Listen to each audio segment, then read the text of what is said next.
I'll return for the second panel with PREPA, but my questions all relate to it.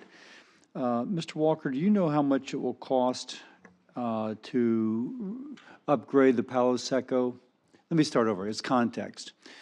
Senator Franken and I and Senator Murkowski have had this conversation. What could you do to make your grid, Governor, in Puerto Rico more, and by the way, Governors, thank you very much for your hospitality, more resilient?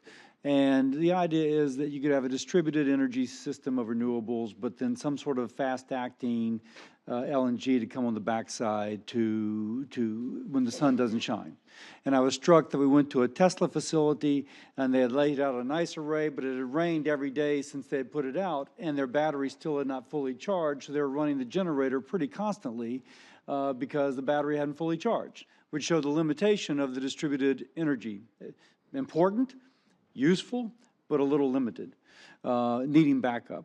So first, can I ask, and this may be a question for PREPA, I know that there is already some LNG on, but to what degree can your current fossil fuel facilities serve as fast-acting backup in case there is a need for electrons immediately on the grid? Governor or Mr. Walker, do you all have that answer? You want to move? I can wait for the next panel if Yes. need be. Okay, and do we know how much it would cost to upgrade the Palo Seco facility to make that operational kind of going forward as opposed to short term?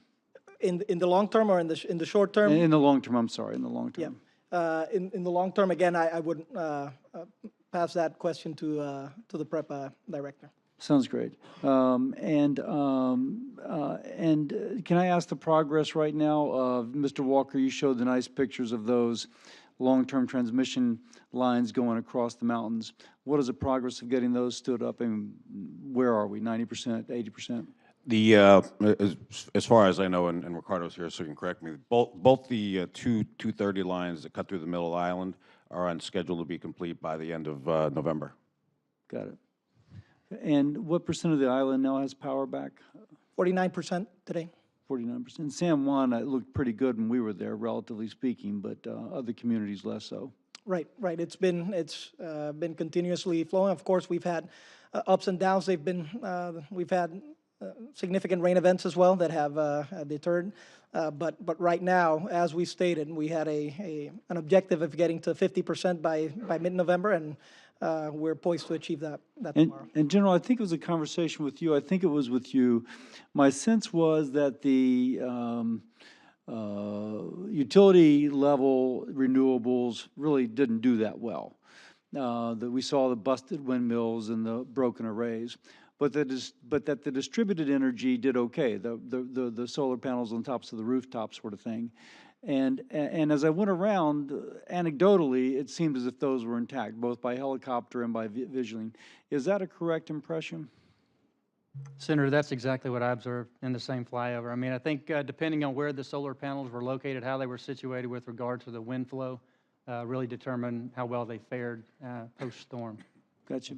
And Mr. Walker, you spoke about some of these switching stations being inundated. Was that by rain or by flood? Both, sir. Now, I'm going to ask something really stupid, but when the rain inundated, how did it, I assume, I can imagine a flood because it comes in and it fills up from the bottom, but rain comes down from the top, and it seems as if a shield would have kept that protected unless the shield blew over. Was there a design? It wasn't the rain per se on the station. It was the accumulation of the rain into these channels that then went into the substations. I got you. Was that a design flaw, or is that inherent in just in any storm like this, you're going to have that inherent problem? I don't think it was a design flaw. I mean, you know, many of these stations have been there for many, many years.